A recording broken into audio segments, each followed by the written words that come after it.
नमस्कार दोस्तों, मैं कपिल वोरा निकमी क्लासेज में आपका एक बार से फिर से स्वागत व अभिनंदन है। दोस्तों, हम पढ़ रहे थे राजस्थान के नवीनतम जिलों का सही विस्तार पूर्वक अध्ययन कर रहे थे। उसमें हमने 3-4 जिले कर लिए हैं। आज एक और नया जिला लेकर आए हैं, कोटपुतली बहरोड। पहली बात तो करते हैं हम, ये किससे अलग हुआ है। यह है जयपुर व अलवर से अलग हुआ है। जयपुर व अलवर से क्या हुआ है, अलग हुआ है। दोस्तों, बात करते हैं इसके पड़ोसी राज्य। राज्य कौन सा लगता है, हरियाणा। पड़ोसी राज्य की बात करें तो कौन सा राज्य लगता है, हरियाणा। हरियाणा कितनी सीमा बनाता है दोस्तों, हरियाणा राजस्थान के 1262 किलोमीटर। 1262 किलोमीटर की सीमा बनाने का काम करता है। कौन करता है, हरियाणा करता है। बात करते हैं पड़ोसी जिले कौन कौन से हैं। तो कोटपुतली किससे अलग हुआ है, एक तो जिला कौन सा हो गया, जयपुर। जयपुर में भी कौन सा, ग्रामीण। जयपुर ग्रामीण अलग हुआ है। एक अलवर हो गया पड़ोसी जिला, अलवर। इसके बाद में कौन से पड़ोसी जिले हो गए, एक खेतल तिजारा, वो भी क्या बना है, नया जिला बना है, खेतल तिजारा। ये किससे टूटकर बना है, ये भी अलवर से ही टूटकर बना है, खेतल तिजारा। दोस्तों, ये क्या है, इसके पड़ोसी जिले हैं। बात करते हैं नदी। इसमें नदी कौन सी, एकमात्र नदी बहती है, साबी नदी बहती है, साबी नदी किसमें बहती है, कोटपुतली बहरोड में। ये नदी पहले कहां बहती थी, अलवर में बहने का कार्य करती थी। इसे अलवर की क्या बोला जाता था, पहले अलवर की जीवन रेखा बोला जाता था। अब ये वर्तमान में किस में आ गई है, कोटपुतली बहरोड में आ गई है। बात करते हैं जलवायु कैसी पाई जाती है, उप-आर्द्र प्रकार की जलवायु। उप-आर्द्र प्रकार की क्या पाई जाती है, जलवायु। कोपेन के अनुसार ये जलवायु CWG के अंतर्गत आती है दोस्तों। ठीक है दोस्तों, बात करते हैं आगे, इसमें तहसील कौन कौन सी है। दोस्तों, तहसीलों की बात करें तो कौन कौन सी तहसील है इसमें, कोटपुतली बहरोड में 8 तहसील है। एक तो कोटपुतली स्वयं तहसील हो गई, एक बहरोड, एक विराटनगर जिसे मत्स्य जनपद की क्या बोला जाता है, राजधानी बोला जाता है, एक मांडल, एक पाटन। फिर बात करते हैं नीमराणा। यहाँ पर क्या हुआ था, नीमराणा में किसान आंदोलन हुआ था। बात करते हैं नारायणपुर, और इसके बाद में बात करते हैं बांदासुर। तो ये कितनी तहसीलें हैं, इसमें 8 तहसीलें हैं। 8 तहसीलें क्या की गई थी, शामिल की गई थी। कोटपुतली बहरोड विराटनगर ये जयपुर और अलवर से अलग हुआ था। अब बात करते हैं कि कोटपुतली में क्या प्रसिद्ध है। कोटपुतली तहसील में तहसील वाइज बात करेंगे कि कौन सी तहसील में कौन सी चीजें क्या है, प्रसिद्ध है। तो कोटपुतली की बात करते हैं। कोटपुतली में दोस्तों एक तो अल्ट्राटेक सीमेंट संयंत्र स्थित है। सीमेंट संयंत्र पूछ लिया जाए तो कहां स्थित है, कोटपुतली में। और एक काला संगमरमर जो पहले कहां का प्रसिद्ध था, भैंसलाना का प्रसिद्ध था, वो किस में आ गया है, कोटपुतली में। एक कौन सा प्रसिद्ध है, काला संगमरमर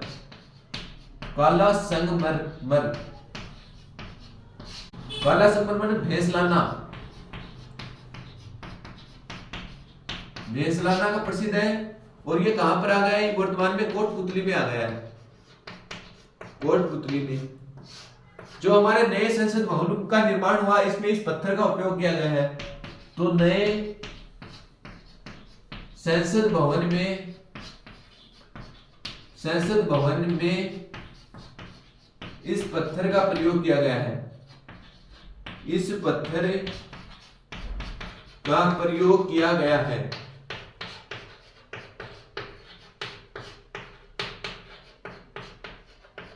दोस्तों, बात करते हैं एक बार वापस से इसका रिवीजन करते हैं कि इसमें क्या क्या, कोटपुतली बहरोड ये हरियाणा राज्य के साथ सीमा बनाता है। हरियाणा राज्य राजस्थान के 1262 किलोमीटर की क्या बनाता है, सीमा बनाने का काम करता है। बात करते हैं जयपुर व अलवर से क्या हुआ है, अलग हुआ है। कौन सा जिला दोस्तों, कोटपुतली बहरोड। बात करते हैं इसमें कौन कौन से जिले के साथ सीमा बनाता है। तो जयपुर ग्रामीण, अलवर और खेतल तिजारा के साथ क्या करता है, सीमा बनाने का काम करता है। नदी पूछ ली जाए तो साम्य नदी है। जलवायु पूछ ली जाए तो उप-आर्द्र जलवायु है। कोपेन के अनुसार CWG जलवायु के अंतर्गत आता है। तहसीलों की बात करें तो इसमें 8 तहसीलें हैं। कौन कौन सी, कोटपुतली बहरोड विराटनगर, नीमराणा, मांडल, नारायणपुर, पाटन और बानासुर। ये क्या है, इसमें 8 तहसीलें हैं। बात करते हैं कोटपुतली कोटपुतली तहसील में क्या है, एक अल्ट्राटेक सीमेंट का संयंत्र स्थित है। बात करते हैं काला संगमरमर पहले कहाँ का प्रसिद्ध था, जयपुर का प्रसिद्ध था। ये वर्तमान में बेसलाना जयपुर का प्रसिद्ध था पहले, ये वर्तमान में कोटपुतली का प्रसिद्ध है काला संगमरमर। इस काले संगमरमर का प्रयोग कहाँ किया गया है, हमारे जो नए संसद भवन का निर्माण हुआ है उसमें किसका प्रयोग किया गया है, इस काले संगमरमर का प्रयोग किया गया है। एक बार इसका स्क्रीनशॉट ले, फिर हम पढ़ेंगे विराटनगर तहसील। दोस्तों आगे बात करते हैं हम विराटनगर की। विराटनगर क्या है, प्राचीन मत्स्य जनपद की राजधानी, प्राचीन मत्स्य जनपद की राजधानी है, जनपद की राजधानी ये किस क्षेत्र में आता था, पहले जयपुर के अंतर्गत आता था, वर्तमान में कोटपुतली बहरोड के अंतर्गत आता है। विराटनगर बेराट क्या है, यहीं पे सभ्यता स्थित है। कौन सी सभ्यता, बेराट सभ्यता, बेराट सभ्यता स्थित है। कौन सी पहाड़ी पर, बिजक पहाड़ी पर। यहीं पे दो पहाड़ी और है, भीम डूंगरी और मोती डूंगरी, भीम डूंगरी व महादेव डूंगरी स्थित है। इस पे विराट सभ्यता पे स्थित है।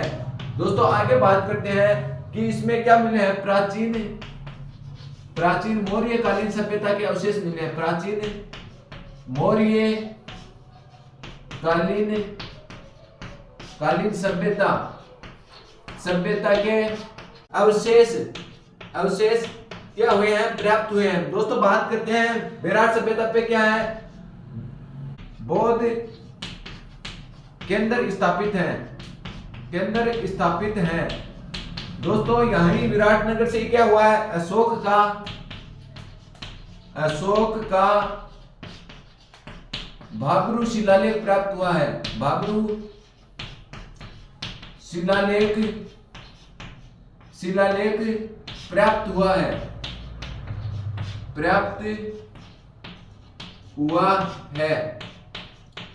दोस्तों ये था तो विराटनगर क्या है, प्राचीन में मत्स्य जनपद की क्या थी, राजधानी थी।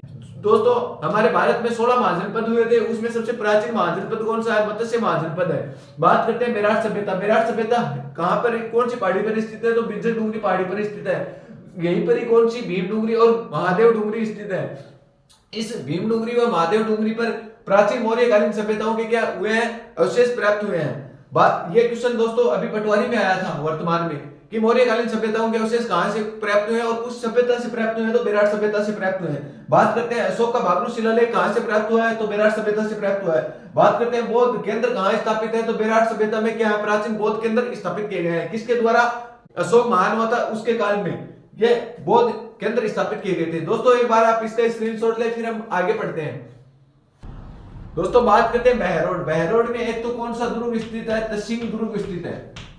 तसिंग दुर्ग कहां स्थित है, बहरोड में। एक बहरोड में जिलानी माता का मंदिर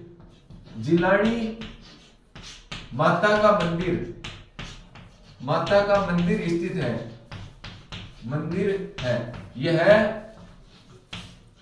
यह गुर्जर समाज की कुल देवी मानी जाती है, समाज की कुल देवी मानी जाती है, कुल देवी मानी जाती है। दोस्तों यहीं पर एक बहरोड पशु मेला भी बढ़ता है। कौन सा पशु मेला, बहरोड पशु मेला का क्या किया जाता है, आयोजन किया जाता है। बात करते हैं नारायणपुर में क्या है दोस्तों, नारायणपुर में एक तो ताल वृक्ष स्थित है, ताल वृक्ष जो प्राचीन काल का है। दोस्तों बात करते हैं यहीं पे ठंडे व गर्म पानी का झरना स्थित है, ठंडे व गर्म पानी का झरना स्थित है,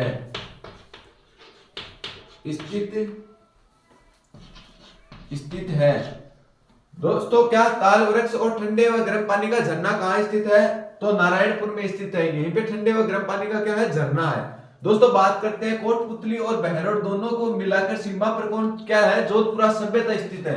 तो पूछ लिया जाए जोधपुरा सभ्यता, सभ्यता कोटपुतली और बहरोड की सीमा पर है। यहां यहीं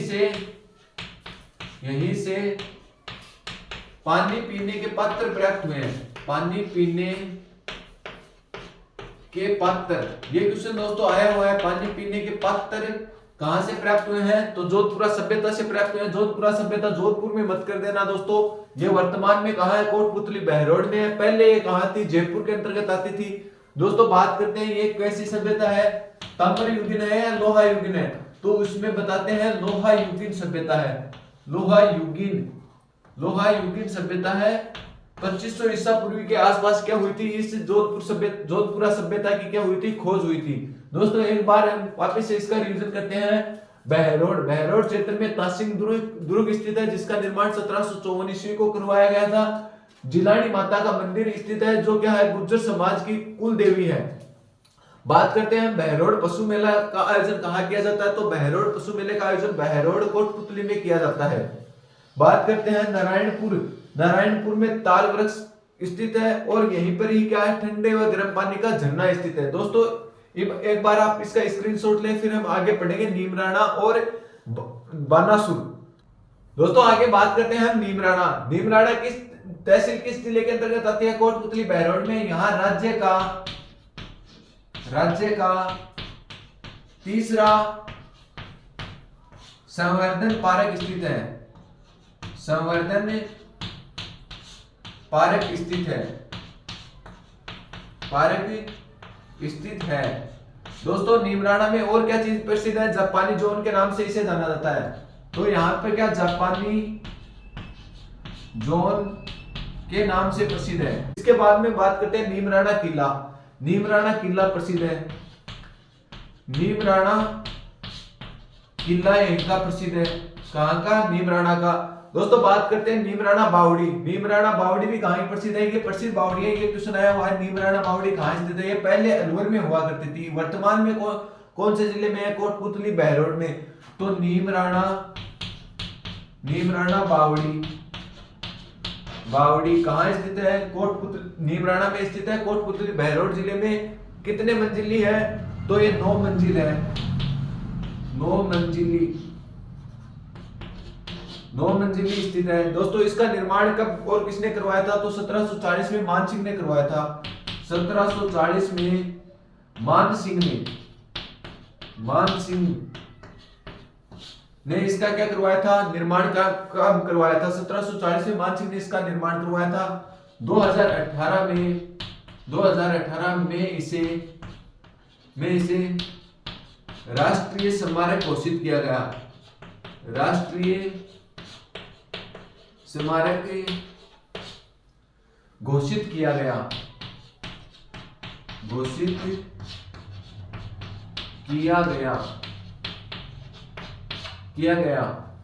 तो दोस्तों नीमराणा बावड़ी 9 मंजिली है। 1740 में मान सिंह ने इसका निर्माण कराया था। 2018 में इसे राष्ट्रीय स्मारक घोषित किया गया। बात करते हैं नीमराणा किले का निर्माण कब करवाया गया था? दोस्तों 1464 में करवाया गया था।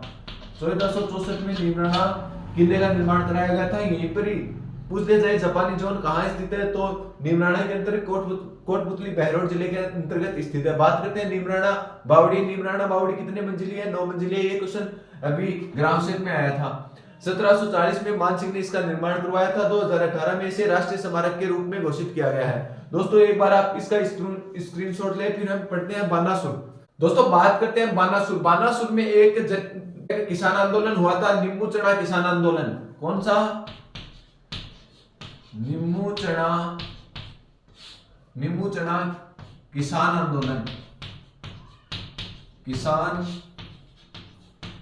आंदोलन कब हुआ था? ये 14 मई। ये डेट है ना दोस्तों, ये अभी पटवारी में और ग्राम सेवक में और अभी सेकंड ग्रेड में भी ये डेट आई थी। 14 मई 1925 को क्या हुआ था? नींबू चना हत्याकांड हुआ था। इसमें गोली चलाने का आदेश किसने दिया, ये फर्स्ट ग्रेड में पूछा था। तो गोली चलाने का आदेश, किसानों पर गोली चलाने का आदेश, गोली चलाने का आदेश, चलाने का आदेश, आदेश कमांडर छज्जू सिंह ने दिया था। कमांडर छज्जू सिंह एक कमांडर था छज्जू सिंह, जिसने किसानों पर क्या दिया था, गोली चलाने का आदेश दिया था, जिसमें हजारों किसान मारे गए थे। दोस्तों ये आंदोलन किसको लेकर हुआ था, तो ये आंदोलन किसानों में सुअर है जो क्या करती थी, किसानों की फसलों को बर्बाद कर देती थी। तो किसानों ने सुअर पर प्रतिबंध लगाने के लिए आंदोलन किया था। 14 मई 1925 को हुआ था। छज्जू सिंह ने क्या किया था, यहीं पे गोली चलाने का आदेश दिया था। तो इस आंदोलन को नरसंहार को देखते हुए गांधी जी ने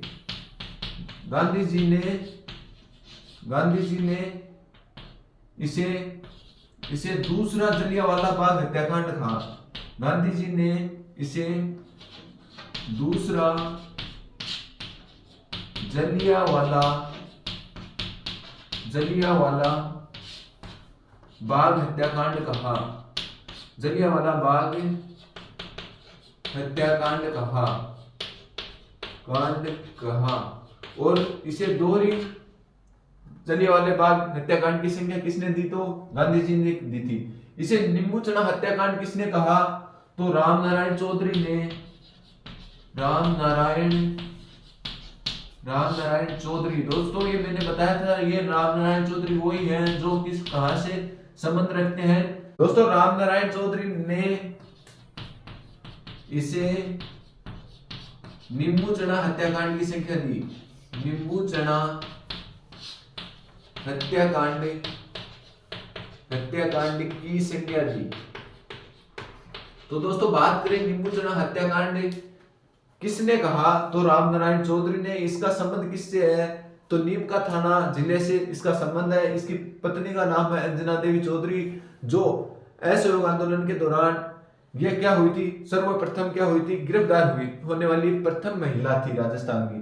तो दोस्तों बानासुर किसके लिए प्रसिद्ध है, नींबू चढ़ा किसान आंदोलन के लिए प्रसिद्ध है। और ये क्यों हुआ था नींबू चढ़ा हत्याकांड, सूरों के फसल बर्बाद करने के कारण ये आंदोलन हुआ था। 14 मई 1925 ये दोस्तों डेट समेत याद रखना है, 14 मई 1925 मोस्ट डेट है। और गोली चलाने का आदेश कर्नल छज्जू सिंह ने दिया था। और इसे दूसरा जलियांवाला बाग हत्याकांड की संज्ञा किसने दी, तो गांधी जी ने दी थी। और नींबू चढ़ा हत्याकांड नाम किसने दिया था, तो रामनारायण चौधरी ने दिया था। और ये बानासुर तहसील किस जिले के अंतर्गत आती है, तो कोटपुतली बहरोड के अंतर्गत आती है। पहले ये किसान आंदोलन अलवर जिले के अंतर्गत आता था। आगे हम बात करते हैं दूदू जिला, जो कि राजस्थान में नवीन जिला बनाया गया। ये जिला किससे अलग हुआ दोस्तों, ये जयपुर से तो अलग हुआ है। किससे अलग हुआ है, जयपुर से अलग हुआ है। जयपुर से अलग हुआ है, ठीक है दोस्तों। इसमें कुल कितनी तहसीलें हैं तो पूछ लिया जाए तो 3 तहसीलें हैं। 3 तहसीलें कौन कौन सी है, 3 तहसील की बात करें तो तहसील इसमें कौन कौन सी है दोस्तों, एक तो कौन सी है फागी है, एक कौन सी है दूदू खुद हो गई तहसील, एक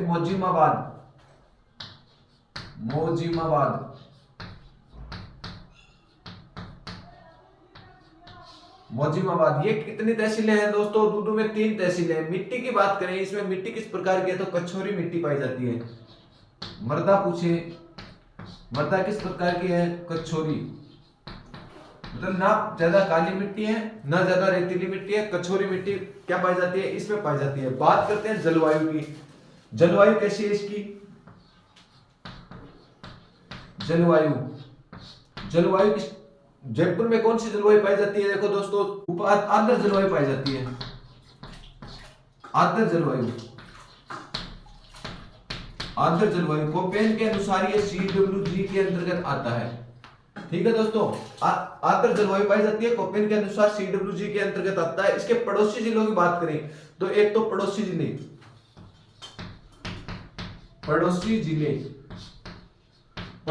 कौन कौन से हैं दोस्तों इसके, एक तो टोंक हो गया, एक है जयपुर से लगा हुआ तो जयपुर ग्रामीण, जयपुर ग्रामीण और एक अजमेर हो गया, अजमेर। दोस्तों ये क्या है, इसके पड़ोसी जिले हैं। अजमेर, टोंक और जयपुर ग्रामीण दूदू के क्या है, पड़ोसी जिले हैं। बात करते हैं संत दादू दयाल। संत दादू दयाल का संबंध पूछा जाए, संत दादू दयाल, संत दादू दयाल, दादू दयाल, इसे क्या बोला जाता है, संबंध कहां से है, नारायणा जयपुर दूदू से, नारायणा दूदू से, दूदू से किसका संबंध है, संत दादू दयाल का संबंध है। संत दादू दयाल को क्या कहा जाता है, इसे राजस्थान का कबीर कहा जाता है, राजस्थान का कबीर किसे कहा जाता है, संत दादू दयाल को राजस्थान का कबीर कहा जाता है। ठीक है दोस्तों, इसके क्या है, 52 शिष्य हैं, 152 शिष्य हैं, जिसमें 52 शिष्य क्या हुए, प्रमुख प्रसिद्ध हुए। प्रमुख शिष्य कौन से हैं, प्रमुख शिष्य, प्रमुख शिष्य पूछ लिया जाए तो कितने हैं, 52 हैं, शिष्य 52। दोस्तों इसका ग्रंथ पूछ लिया जाए, ग्रंथ संत दादू दयाल का ग्रंथ कौन सा है, यह पूछा हुआ क्वेश्चन है दोस्तों। कायाबेली, कायाबेली किसका ग्रंथ है, दादू दयाल का क्या है, ग्रंथ है कायाबेली। दादू दयाल का ग्रंथ का नाम क्या है, कायाबेली। बात करते हैं दोस्तों दूदू, क्षेत्रफल की दृष्टि से यह सबसे छोटा जिला है, क्षेत्रफल की दृष्टि से सबसे छोटा जिला, सबसे छोटा जिला। पहले दोस्तों कौन सा हुआ करता था, क्षेत्रफल की दृष्टि से सबसे छोटा जिला धौलपुर हुआ करता था राजस्थान में। वर्तमान में क्षेत्रफल की दृष्टि से सबसे छोटा पूछा जाए जिला कौन सा है तो दूदू जिला है, जो किससे अलग हुआ था, जयपुर से अलग हुआ था। फागी तहसील कितनी है, 3 है, फागी है, दूदू है, मोजिमाबाद है। पड़ोसी जिलों की बात करें तो पड़ोसी जिले भी कितने हैं, टोंक है, जयपुर ग्रामीण है और अजमेर क्या है, पड़ोसी जिले हैं। एक मर्दा का नाम पूछे तो कछोरी मर्दा है दोस्तों। एक इसमें गांव है लोपड़िया गांव, कौन सा गांव, लोपड़िया गांव क्या है, उन्नत सिंचाई पद्धति व जल प्रबंधन पद्धति के लिए प्रसिद्ध है, जल प्रबंधन पद्धति के लिए प्रसिद्ध है। ठीक है दोस्तों, अब बात करते हैं दादू दयाल की कितनी शाखाएं हुई, ये प्रश्न बहुत बार पूछा गया है। दादू दयाल की शाखाएं, तो इसकी शाखाएं कौन कौन सी है, शाखाएं पूछे तो शाखाएं कौन कौन सी है दोस्तों, खाकी नागा, एक तो खाकी, एक नागा, खाकी नागा, खलासा दोस्तों, खाकी है, नागा है, खलासा है और विरक्त और उत्तरादे, विरक्त व उत्तरादे, ये इसकी 5 शाखाएं हुई है दोस्तों, मोस्ट है। तो इसमें से क्वेश्चन पूछा जाता है इनमें से कौन सी दादू दयाल की शाखा नहीं है। इन नागा शाखा के प्रवर्तक कौन है, सुंदरदास जी, जिसका संबंध भी किससे है, सुंदरदास जी प्रवर्तक है, उसका संबंध भी दूदू से है, सुंदर दास जी। यह एकमात्र ऐसे संजय जो क्या नागा शाखा के प्रवर्तक क्या है, अपने साथ क्या रखते हैं, हथियार साथ में रखते हैं। तो दादू दयाल की 5 शाखाएं हुई, कौन कौन सी हुई वो मैंने बता दिया। दादू दयाल का सत्संग पूछ लिया जाए, सत्संग का नाम, दादू दयाल के सत्संग का नाम, सत्संग का नाम है अलख दरीबा। ये बात भी कई बार क्वेश्चन आया हुआ है, अलख दरीबा, अलख दरीबा पूछ लिया जाए, अलख दरीबा क्या है तो दादू दयाल का सत्संग है। दोस्तों एक बार हम दूदू का फिर से रिवीजन करते हैं। ये जयपुर से अलग हुआ, क्षेत्रफल की दृष्टि से क्या है, सबसे छोटा जिला है। और बात करते हैं इसमें तहसीलें कितनी है तो 3 है, फागी, दूदू और मोजिमाबाद। पड़ोसी जिलों की बात करते हैं तो टोंक, जयपुर ग्रामीण और अजमेर है। इसमें मृदा कौन सी प्रसिद्ध है तो कछोरी मृदा प्रसिद्ध है। जलवायु पूछी जाए तो आर्द्र जलवायु है, कोपेन के अनुसार पूछी जाए तो CWG प्रकार की जलवायु प्रसिद्ध है। बात करते हैं संत दादू दयाल का संबंध कहां से है तो नारायणा जयपुर से है, नारायणा दूदू से है जो जयपुर से क्या हुआ है, अलग हुआ है। और बात करते हैं सत्संग, सत्संग कहां का प्रसिद्ध, सत्संग दादू दयाल का सत्संग का मतलब इसको मोक्ष की प्राप्ति कहाँ हुई, तो अलग दरीबा में क्या हुई थी, मोक्ष की प्राप्ति हुई थी। वो भी कहां पर है, नारायणा में है। राजस्थान का कबीर किसे बोला जाता है, तो संत दादू दयाल को बोला जाता है। इसकी 5 शाखाएं हैं, कौन कौन सी, खाकी, नागा, खलासा, उत्तरादे और विरक्त, ये 5 शाखाएं हैं। नागा शाखा के प्रवर्तक कौन है, तो सुंदरदास जी, और खलासा के संप्रदाय कौन है, तो गरीबदास जी। जो किसके शिष्य थे, प्रमुख शिष्य कौन थे, गरीबदास जी, जो दादू दयाल के प्रमुख शिष्य थे। ग्रंथ की बात करते हैं दादू दयाल की, तो कायावली एक ग्रंथ है। और लोकप्रिया गांव हुआ था जिसमें उन्नत जल प्रबंधन दयाल के दूतों के बारे में पूरा वर्णन हो गया। फिर हम दोस्तों आज के वीडियो में इतना ही, फिर हम आगे एक और नए जिले की बारे में अध्ययन करेंगे।